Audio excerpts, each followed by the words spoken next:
Bismillahirrahmanirrahim. Assalamualaikum warahmatullahi wabarakatuh.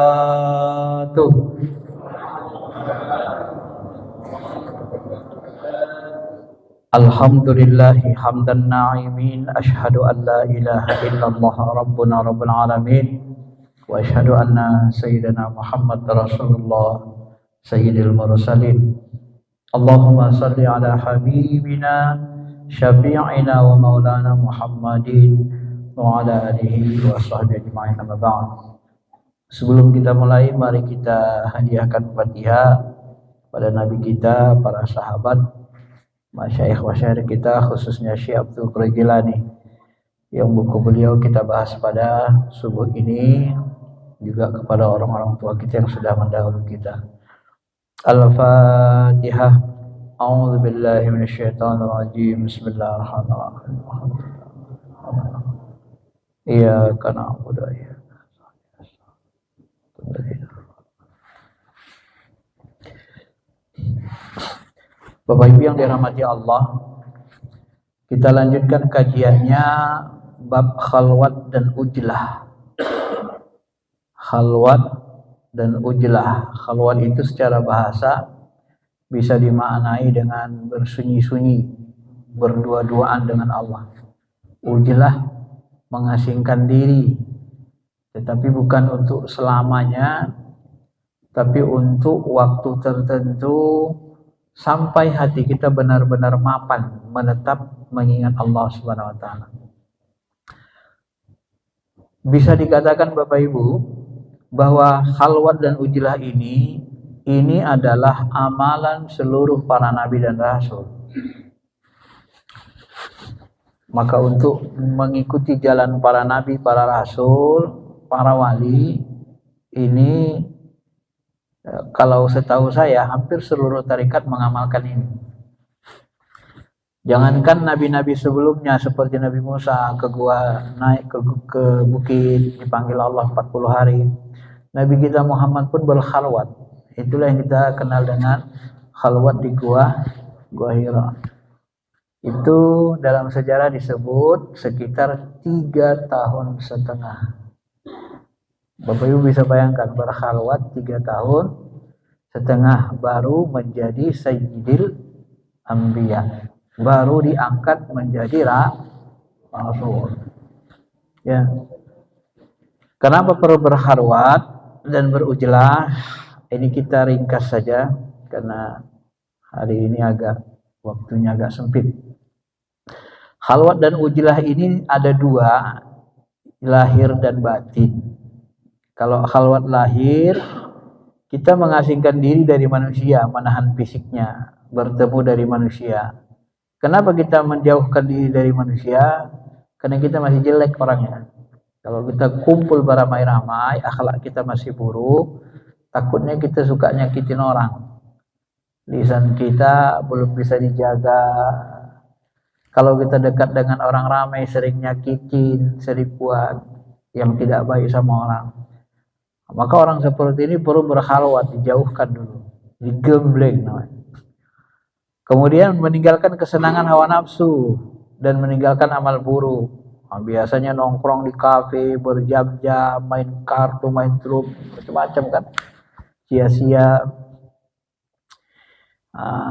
Suka kesana kemari bermewah-mewah, sikit-sikit jajan, sikit-sikit macam-macam. Yang ketiga mati. Ini mati sebelum mati. Mutu qabla an tamut. Bukan mati beneran ya. Sebenarnya sih matinya, kalau bahasa tarekat itu mati itu kita tidak, hawa nafsu itu ya tidak mengendalikan kita gitu. Ya, jadi seperti mati. Masuk kubur dengan pasrah. Nah, ini juga termasuk khalwat lahir. Ini yang dilakukan Sunan Kalijogo. Nah, kalau di tarekat Qadiriyah Hanabiyah ada masuk kubur nih. Jam 12 malam sampai subuh dimasukkan kita kubur. Di situ kita disuruh pasrah, hanya bertawakal, bergantung hati kita ke Allah, tak boleh kepada makhluk. Disitulah diuji ketergantungan kita. Saya pernah dikubur satu malam di Padang, naik ke bukit, masuk ke dalam kubur jam 12 malam sampai subuh. Subuh baru keluar dari kubur. Nah, itu kita disitulah macam-macam ya penampakan itu. Ada yang godaannya ya dia nampak dengan harimau teman saya gitu kan. Padahal nggak ada sebenarnya. Tapi penampakannya ya seperti benar gitu. Nah, bisa jadi juga benar harimaunya dia dengar dari atas kuburnya itu. Ada macam-macam lah ya godaannya. Jadi apa yang muncul di hati kita itu menjadi tameng, godaan penghalang kita untuk menuju Allah Subhanahu wa taala. Apa yang paling kita takuti itulah kadang-kadang dimunculkan Allah untuk mencoba kita sekalian menguji kebersihan hati kita. Nah, semua ini ada kuncinya. Semua ini dilakukan apa? Tidak boleh niatnya lain kecuali mencari ridha Allah. Jadi kalau ada menyuruh bapak ibu khalwat untuk kebal untuk ini gak usah. Itu bukan tarekat itu kebatinan. Nanti kamu bisa kebal, bisa terbang, ini gak usah. Ini kunci yang membedakan kebatinan sama tarekat itu di sini dia. Ya. Semua kita lakukan itu apa? Mencari ridha Allah. Itu kuncinya. Ini yang membedakan nanti. Dan supaya kita menjauhkan orang yang beriman dari keburukan diri kita. Nah, muslim yang sempurna adalah orang yang man salimal muslimina bil lisani. Orang muslim yang benar itu sebenarnya orang yang selamat dari kejahatan lisan kita. Enggak suka kita mencaci, memaki, mengumbar aib orang lain dan seterusnya. Selamanya seseorang manusia ini sangat bergantung kepada pengendalian diri. Ya. Salamatul insan min kibalil lisan, tergantung lisan kita. Kalau lisannya rusak, maka banyak kerusakan. Yang ketujuh, menjaga dua mata dari khianat dan melihat yang diharamkan. Nah, kalau kita ujilah kan mata kita ini enggak khianat. Menjaga kedua kaki dan telinga. Jadi kaki kita tidak bergerak kepada yang jahat, ya. Mata kita juga tidak jelalatan melihat yang diharamkan Allah Subhanahu wa taala. Karena setiap mata ini dalam hadis Ahmad disebut sudah ditakdirkan dua mata itu bisa berzina. Ya berzina maksudnya melihat aurat. Semua orang akan melakukan itu. Maka ketika kita beruzlah, kita akan terhindar dari ini. Kalau mata kita jelalatan atau perbuatan dosa besar seperti zina, ini akan menghasilkan sosok yang buruk dan rupa yang jelek. Ini yang disebut dalam hadis sahih, nanti setiap orang ketika meninggal masuk ke kuburnya, datanglah sosok makhluk gaib. Kalau dia jahat, buruk amalnya, sosok itu nanti bentuknya jelek, bau busuk. Nah, itulah yang menyiksa kita di alam barzah dalam kubur. Itu hadisnya sahih. Ya. Tapi jelaskan beliau di sini, diulang. Tapi kalau kita bertobat menjaga diri, maka kita termasuk dalam firman Allah dan orang-orang yang menahan diri dari keinginan hawa nafsu, sesungguhnya surgalah tempat tinggalnya. Maka digantikanlah nanti rupa ruhani amalan kita itu menjadi rupa yang sangat indah, elok, manis. Seelok pemuda-pemuda surga. Dialah menjadi teman kita di surga dan selamatlah kita dari keburukannya. Semua bentuk khalwat lahir ini kelak menjadi benteng bagi seorang manusia dari maksiat dan amalannya menjadi amalan soleh dan dia akan mendapat derajat yang baik. Orang-orang yang mengharapkan ingin bertemu wa man kana yarju liqa'a rabbih, barang siapa yang ingin berjumpa dengan Tuhannya, falyamal amalan soleh. Ini kunci ya, dalam ilmu tarekat ini kunci. Hendaklah dia beramal soleh dan tidak boleh wala yusyrik bi'ibadati rabbih ahada. Ini kunci dari dalam amalan tarekat. Kalau mau nyampe sama Allah, amal solehnya harus wajib banyak Kemudian wala yusyrik, tidak boleh mensekutukan sesuatu pun kepada Allah dalam amalnya. Jadi amal soleh orang tarikat itu wajib lillahi ta'ala, mencari ridho, baru bisa nyampe. Kalau tidak mencari ridho, innamal a'malu binniyat, amal tergantung niat. Gak nyampe-nyampe, gak kenal-kenal dengan Allah nanti. Nah, walaupun bisa terbang di udara, jalan di atas air, gak kenal sama Allah. Itu biasanya pakai jin. Kalau dia tidak ikhlas karena Allah Subhanahu wa taala.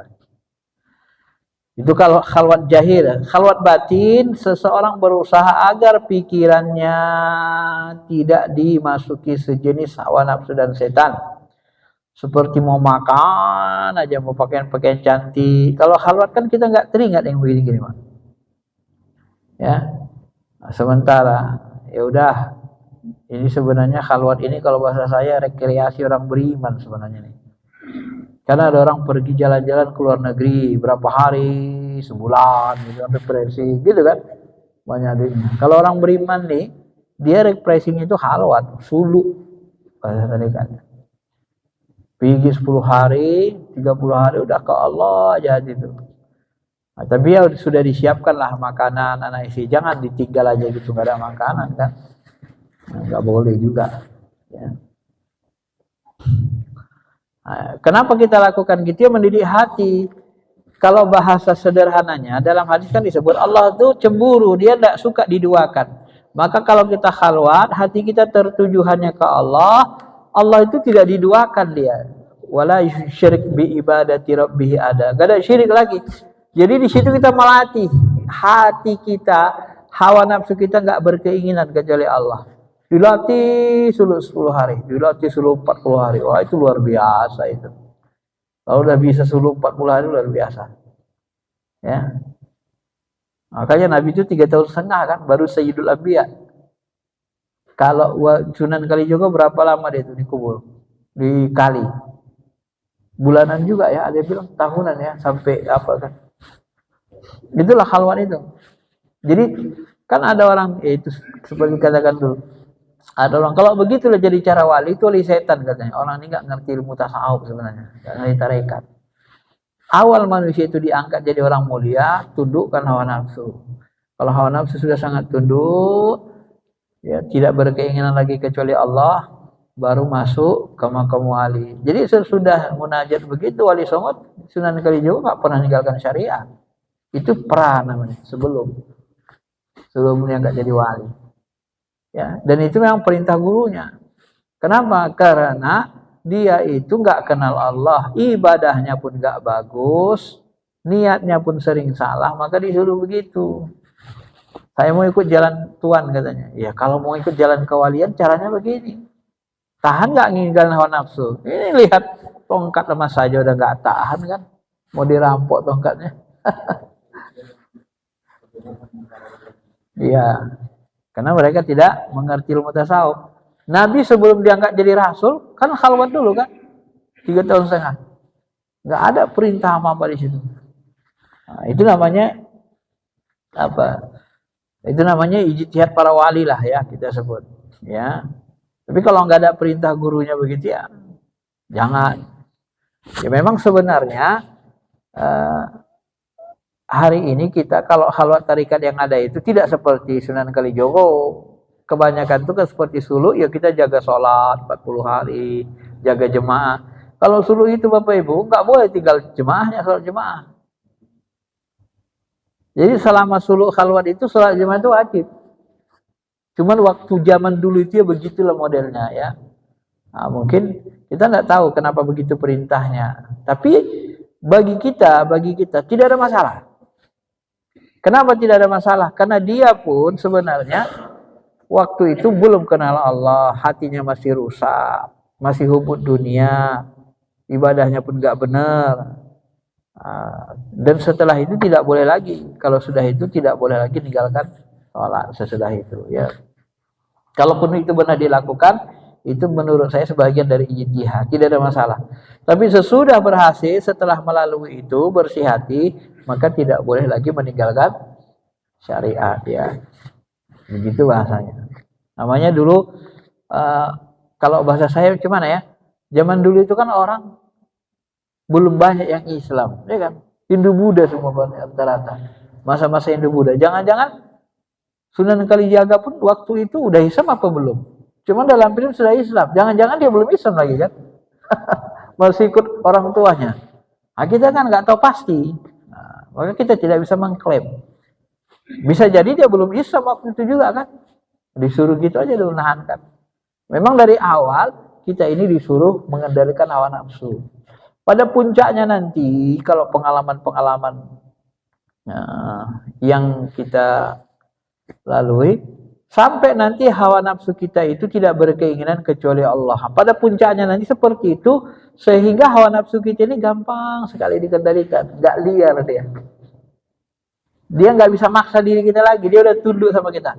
Itulah yang dikatakan Nabi, la yu'minu ahadukum hatta hawahu taba'al lima ji'tu bih. Tidak bisa beriman, tidak sempurna iman kalian sampai hawa nafsu kalian tunduk kepada apa yang kubawa. Sampai hawa nafsu kita itu tidak bisa memaksa kita untuk meninggalkan sholat. Nggak bisa lagi dia, udah nggak kuat. Kenapa kita hantam dengan puasa, dengan meninggalkan kemauannya selama suluh itu? Maka dia tunduk. Itu sebenarnya kuncinya. Itu yang dialami, itu yang saya sampaikan ini berdasarkan pengalaman, praktek. Wah, jadi kalau orang tidak mengalami, tidak praktek, nggak bisa menjelaskan begitu kan. Makanya dia suka nyalah-nyalahin kan. Nah, Bapak Ibu yang dirahmati Allah Subhanahu Wa Taala.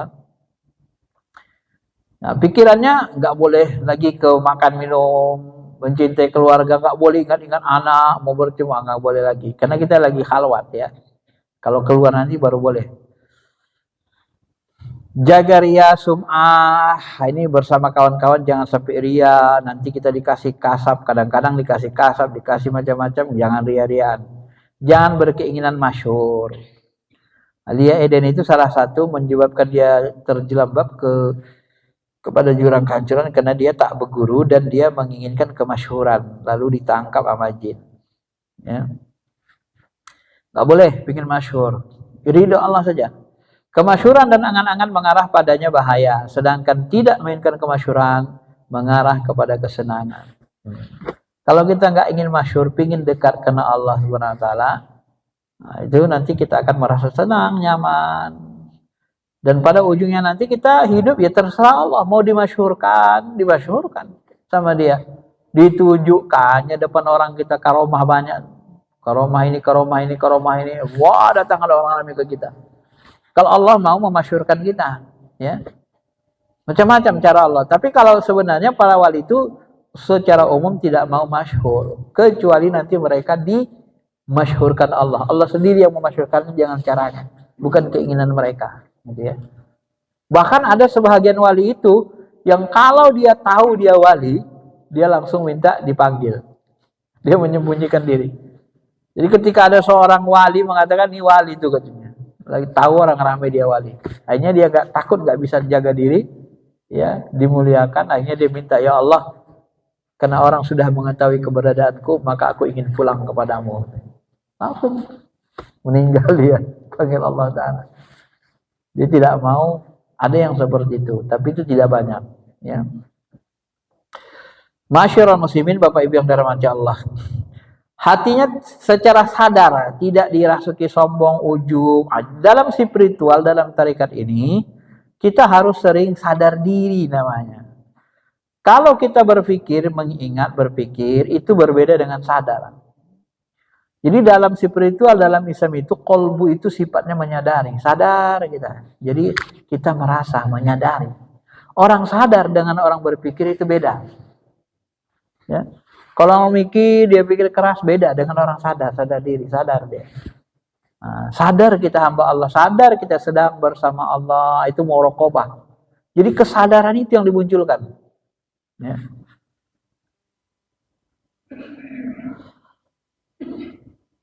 Jika salah satu sifat tercela seperti sombong, ujub ini masuk, maka khalwat kita akan batal, rusak khalwatnya. Ya. Karena rusak hatinya, rusak segala amal soleh dan keikhlasannya. Nah, ini berat kan? Di ilmu rohani itu berat. maka kalbunya menjadi kalbu yang tiada bermanfaat. Sesungguhnya Allah tidak membiarkan terus berlangsung pekerjaan orang membuat kerusakan.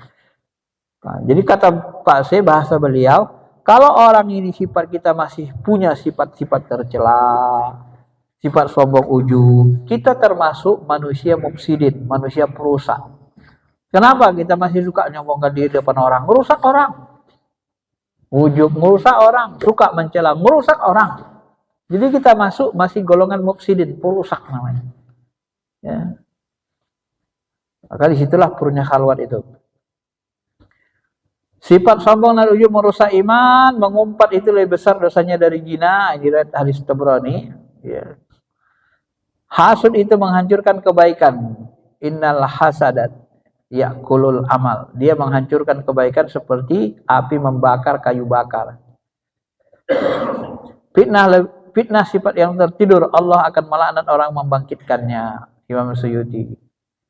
Nah, itu kan. Orang yang kikir tidak akan masuk surga. La yadkhulul jannah asyuhu. Dalam hadis lain, kikir itu tidak bisa nyatu dengan iman. Nah, orang yang suka mengumpat tidak akan masuk surga. Mengumpat ini kan mengeluh aja butuhnya. Ya. Masih banyak hadis lain yang mencela akhlak yang buruk. Jadi kuncinya memang tujuan tasawuf, tujuan khalwat itu adalah pada tahap awal adalah membersihkan kolbu dari semua sifat-sifat jelek itu. Nah, inilah tujuan kita menjauhkan diri dari manusia, berkhalwat. Mengekang hawa nafsu dari pangkalnya, yakni itulah disebut dengan khalwat, riyadoh. Nah, sebagian mursyid menyebutnya dengan riyadoh. Riyadoh itu latihan. Riyadoh berasal dari kata itu kalau dalam bahasa jasmaninya dia termasuk olahraga. Kalau di dalam tarekat tasawuf olah rasa. Banyak diam.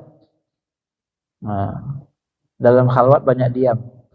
Ya Nabi kan khalwat diam aja supaya qalbu yang banyak bermain, merasa. Melanggengkan zikir terus menerus. Dengan apa? Dengan rasa cinta ikhlas. Merasa bersalah, tobat, itikad yang baik. Sesuai dengan sunnah demi mengikuti jejak langkah orang-orang saleh dahulu. Para nabi, para sahabat tabi'in, para masyaikh, para ulama amilin.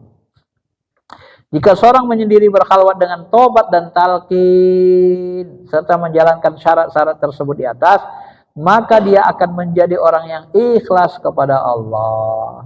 Ikhlas ilmu dan amalnya. Allah menerangi kolbunya. Disinilah hati kita akan menjadi hidup.